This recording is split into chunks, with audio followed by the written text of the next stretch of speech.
Bonjour et bienvenue dans ce nouvel épisode des Experts du bâtiment proposé par la FFB Grand Paris Île-de-France. Nous allons aujourd'hui parler d'un élément clé d'un marché public comme privé, le décompte général définitif, qui comprend nombre de procédures complexes et de subtilités juridiques destinées aux entreprises et maîtres d'ouvrage. Au cours des 7 premières minutes, nous allons évoquer la procédure à suivre dans les marchés publics, nous détaillerons ensuite les mesures propres au marché privé et nous verrons en toute fin d'épisode les points communs aux deux procédures. Notre experte sur le sujet est Marine Fleutot, juriste consultante au pôle juridique et environnement de la FFB Grand Paris Île-de-France. Bonjour Marine et merci d'être avec nous. Bonjour, merci de me recevoir. Alors Marine, pour commencer, pouvez-vous nous définir ce qu'est le décompte général définitif ? Alors le décompte général définitif, le DGD, est un document écrit qui met fin à un marché et qui permet de centraliser les droits et obligations du maître d'ouvrage et de l'entreprise. Il fixe les droits à paiement, les droits à intérêt moratoire et le point de départ pour le délai de contestation. Les parties, donc le maître d'ouvrage et l'entreprise, doivent respecter une procédure spéciale pour s'assurer de sa validité et pouvoir demander le paiement du marché. La procédure pour le DGD est-elle similaire en marché public et en marché privé ? La procédure est différente selon le type de marché. Pour les marchés publics, qui sont des travaux réalisés pour le compte d'une personne publique, par exemple l'État, les régions ou les départements, la procédure est en principe prévue par le cahier des clauses administratives générales applicable au marché public de travaux, donc le CCAG Travaux. Pour les marchés privés, qui sont des marchés réalisés à la demande d'une société ou d'un particulier, la procédure est en principe prévue par la norme AFNOR NFP 03001. Marine, par 2 fois, vous avez utilisé l'expression « en principe ». Pour quelle raison ? Car le CCAG Travaux et la norme NFP 03001 ne s'appliquent que s'ils sont prévus comme documents contractuels du marché. Il faut donc vérifier systématiquement 2 choses.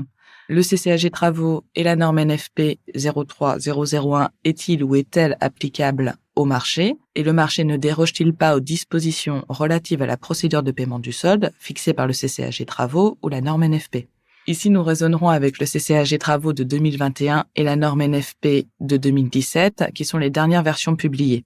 Si l'entrepreneur est dans une situation dérogatoire, je l'invite à se rapprocher du service juridique de la FFB Grand Paris Île-de-France afin de déterminer quelle est la procédure applicable à son marché.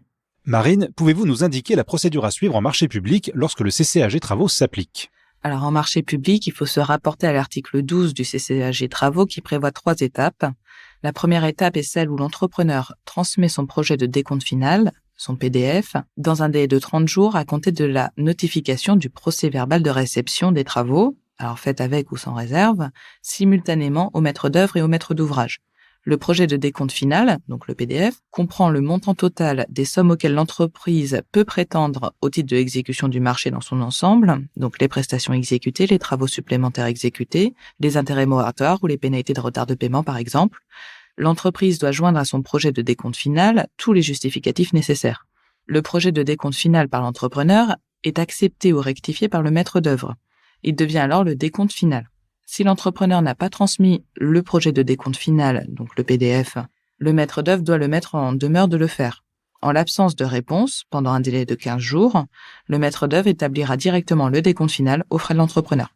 Alors voilà pour la première étape. Que se passe-t-il ensuite quand le projet de décompte final a été transmis ?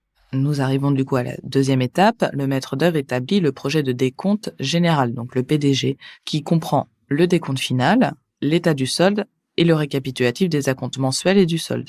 Le projet de décompte général, signé par le maître d'ouvrage, devient alors le décompte général. Ce décompte général doit être notifié à l'entrepreneur par le maître d'ouvrage, alors avant la plus tardive de ces 2 dates, soit 30 jours à compter de la réception par le maître d'œuvre du projet de décompte final de l'entrepreneur, ou alors 30 jours à compter de la date de réception par le maître d'ouvrage du projet de décompte final de l'entrepreneur.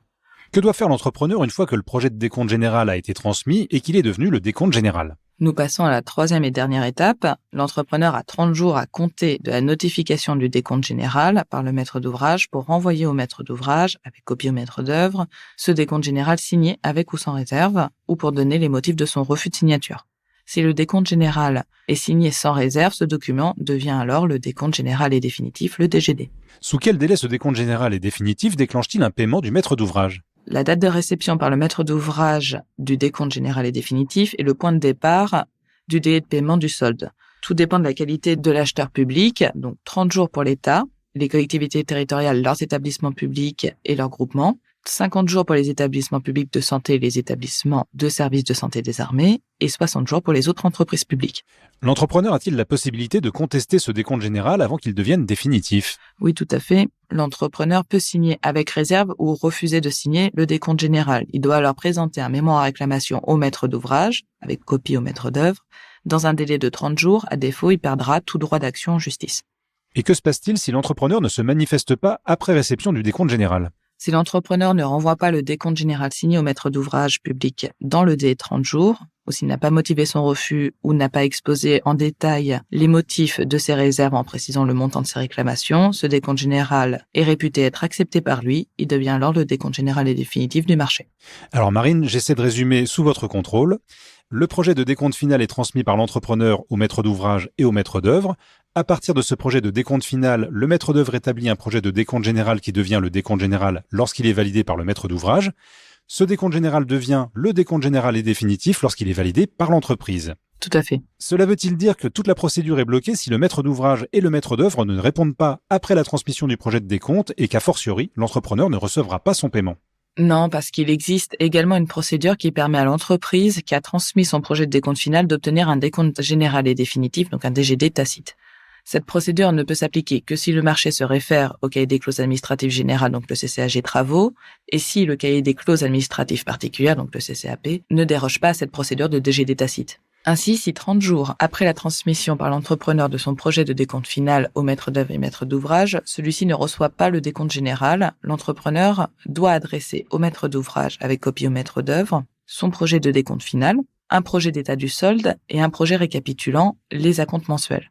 À réception de cette notification, 2 issues sont alors possibles, soit dans un délai de 10 jours à compter de la réception du projet de décompte général notifié par l'entrepreneur, le maître d'ouvrage notifie le décompte général à l'entrepreneur. Le DGD est alors établi dans les conditions normales du CCAG travaux et on reprend la procédure classique. Mais si, dans un délai de 10 jours, le maître d'ouvrage n'a pas notifié à l'entrepreneur le décompte général, le projet de décompte général transmis par l'entrepreneur deviendra alors le DGD et il sera tacite. Le délai de paiement du solde court à compter du lendemain de l'expiration de ce délai de 10 jours. Nous avons fait le tour de la question pour les marchés publics. Nous passons au marché privé juste après cette courte annonce. Vous souhaitez plus d'informations sur ce sujet qui vous concerne ? La Fédération française du bâtiment Grand Paris Île-de-France vous accompagne dans toutes vos démarches. Pour adhérer, contactez-nous au 01 40 55 10 11. Marine, nous avons évoqué en détail la procédure pour les marchés publics. Pouvez-vous nous exposer celle qui concerne les marchés privés ? En marché privé, il faut se rapporter à l'article 19.5 et 19.6 de la norme NFP 03001 qui prévoit également 3 étapes.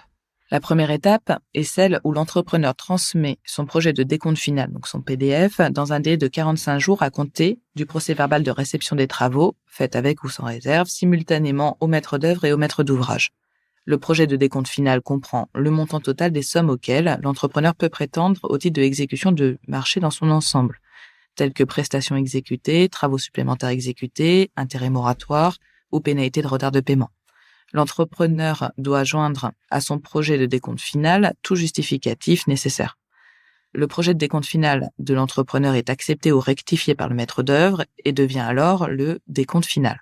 Si l'entrepreneur n'a pas transmis le projet de décompte final, le maître d'œuvre doit le mettre en demeure de le faire. En l'absence de réponse pendant un délai de 15 jours, le maître d'œuvre établira alors directement le décompte final aux frais de l'entrepreneur.